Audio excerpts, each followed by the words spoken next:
Hello viewers, আসসালামু আলাইকুম। অনেক সময় দেখা যায় আমাদের ফেসবুক অ্যাকাউন্ট ভেরিফিকেশন করার জন্য আমাদের একটা ফেক এনআইডি কার্ডের প্রয়োজন হয়। এছাড়াও আমাদের বিভিন্ন সময়ে বিভিন্ন কাজে আমাদের ফেক এনআইডি কার্ডের প্রয়োজন হয়ে থাকে। তো আজকের এই ভিডিওতে আমি আপনাদেরকে দেখাবো কিভাবে আপনারা খুব সহজে আপনাদের হাতে থাকা মোবাইল ফোনের মাধ্যমে একটি ফেক এনআইডি কার্ড তৈরি করতে পারবেন। তো চলুন আর কথা না বাড়িয়ে আমরা আমাদের মূল ভিডিওটি শুরু করি। তবে তার আগে আপনাদের কাছে আমার ছোট্ট একটা রিকোয়েস্ট, আপনারা যদি এখনও পর্যন্ত আমার চ্যানেলটিকে সাবস্ক্রাইব না করে থাকেন তাহলে অবশ্যই আমাদের চ্যানেলটিকে সাবস্ক্রাইব করে দিবেন। আর অবশ্যই সাবস্ক্রাইবের পাশে থাকা বেল আইকনটিতে ক্লিক করে রাখবেন বিভিন্ন টিপস অ্যান্ড ট্রিক্স সম্পূর্ণ ভিডিও সবার আগে পেতে। তো চলুন আর কথা না বাড়িয়ে আমরা আমাদের মূল ভিডিওটি শুরু করি। তো এর জন্য সর্বপ্রথম আমি চলে আসলাম আমার মোবাইলের হোম স্ক্রিনে। তারপর এখান থেকে আমি আমার গুগল অ্যাপসটি ওপেন করছি। তারপর এখানে সার্চ বক্সে গিয়ে সার্চ করব fvhelpbd.com/NID। তারপর এখান থেকে সার্চ করব। তো সার্চ করার পরে আপনাদের সামনে এরকম একটা ইন্টারফেস শো হবে। তারপর এখান থেকে আপনি একটু নিচে আসলে এখানে দেখতে পারবেন ক্রিয়েট স্মার্ট আইডি কার্ড। আপনি চাইলে এখান থেকে আপনার প্রয়োজনে একটি ডুপ্লিকেট স্মার্ট আইডি কার্ডও তৈরি করতে পারেন। তো আমি যেহেতু ওল্ড এনআইডি কার্ড মেক করব, তাই এখানে যেভাবে রয়েছে সেভাবেই থাকুক। তারপর এখান থেকে আপনি কী নামে আপনার আইডি কার্ডটি তৈরি করতে চান এখানে আপনার সেই নামটা দিতে হবে। তো এই নামটা প্রথমে ইংলিশে দিবেন। তো এখানে আমি আমার ইচ্ছে মতো একটা নাম দিয়ে দিলাম। ধরুন আমি এখানে দিলাম খুকুমণি। তারপর একটু নিচে আসলে দেখতে পারবেন নাম বাংলায়। তারপরে আপনার এই নামটা আপনি এখানে বাংলায় লিখুন।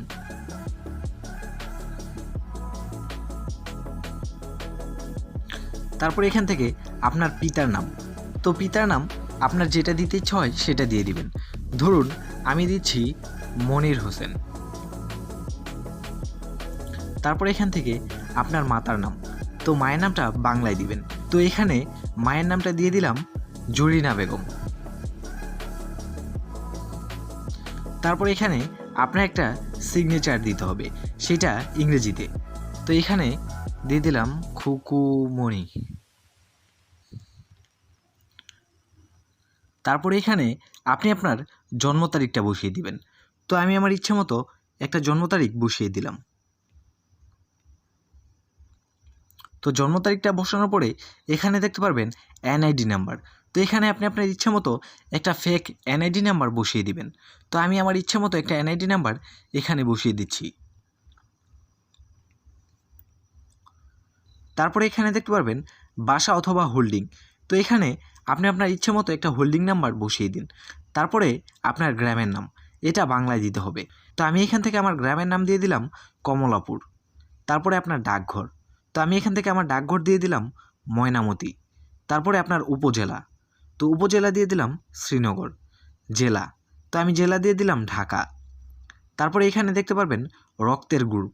আপনার রক্তের গ্রুপ কি সেটা আপনি এখান থেকে সিলেক্ট করে দিতে পারবেন। এখানে ক্লিক করলে দেখতে পারবেন সব ধরনের রক্তের গ্রুপ এখানে চলে এসেছে। আপনি আপনার ইচ্ছে মতো যে কোনো একটা গ্রুপ এখানে সিলেক্ট করে দিবেন। তো আমি এখান থেকে ও পজিটিভ এই গ্রুপটাকে সিলেক্ট করে দিলাম। তারপর এখানে দেখতে পারবেন কার্ড প্রদানের তারিখ, মানে আপনার এনআইডি কার্ডটা আপনি কবে হাতে পেয়েছিলেন সেই তারিখটা এখানে বসিয়ে দিবেন। তো আমি আমার ইচ্ছে মতো এখানে একটা তারিখ বসিয়ে দিলাম। তারপর এখানে নিচে দেখতে পারবেন চুজ ফাইল বলে একটা অপশন দেওয়া রয়েছে। এখানে আপনি আপনার কোন ছবিটা আপনার এনআইডি কার্ডে বসাতে চান সেই ছবিটাকে আপলোড করে দিবেন। তো আমি এখান থেকে চুজ ফাইলের উপর ক্লিক করছি। তারপর এখান থেকে এখানে দেখতে পারবেন তিনটা অপশন শো করেছে। তো আমি এখান থেকে ফাইল অপশনের উপর ক্লিক করছি। তারপর এখান থেকে আমি আমার নির্দিষ্ট ছবিটাকে সিলেক্ট করে দিচ্ছি। তারপর এখানে দেখতে পারবেন সাবমিট বলে একটা অপশন দেওয়া রয়েছে। তারপর আমি এখান থেকে সাবমিট অপশনের উপর ক্লিক করে দিব। তো এখানে দেখতে পারবেন your NID card is ready. তো এখানে দেখতে পারবেন আমার এনআইডি কার্ডটি কিন্তু রেডি হয়ে গিয়েছে। এখানে আমার ছবি, সিগনেচার সব কিছু কিন্তু অটোমেটিকলি দেওয়া হয়ে গেছে। তো এখান থেকে আপনি একটু নিচে আসলে এখানে ডাউনলোড বলে একটা অপশন দেখতে পারবেন। তারপর এখান থেকে ডাউনলোডে ক্লিক করে আপনি আপনার এই এনআইডি কার্ডটি ডাউনলোড করে নিতে পারেন। তো আমি এখান থেকে ডাউনলোড অপশনের উপর ক্লিক করছি। তারপরে এখানে একটা অ্যাড শো করবে। অ্যাড শো করার পরে আপনি এই কর্নারে ক্রস চিহ্নতে ক্লিক করে অ্যাডটাকে কেটে দিন। তো এখানে দেখতে পারবেন আপনার ফাইলটা অলরেডি ডাউনলোড হয়ে গিয়েছে। এই যে এখানে দেখতে পাচ্ছেন আমার ফাইলটা কিন্তু ডাউনলোড হয়ে গিয়েছে। তো ভিউয়ার্স, এভাবেই কিন্তু খুব সহজে আপনারা ঘরে বসে আপনাদের হাতে থাকা অ্যান্ড্রয়েড ফোনের সাহায্যে একটি ফেক এনআইডি কার্ড তৈরি করে নিতে পারেন মাত্র 2 মিনিটে। তো ভিউয়ার্স, এই ছিল আমার আজকের টিউটোরিয়াল। আশা করি ভিডিওটি ভালো লাগলে অবশ্যই একটা লাইক দিয়ে দিবেন, আর অবশ্যই আমাদের চ্যানেলটিকে সাবস্ক্রাইব করতে ভুলবেন না। তো দেখা হচ্ছে আবার অন্য কোনো নতুন ভিডিওতে। সে পর্যন্ত সবাই ভালো থাকবেন, সুস্থ থাকবেন। আল্লাহ হাফেজ।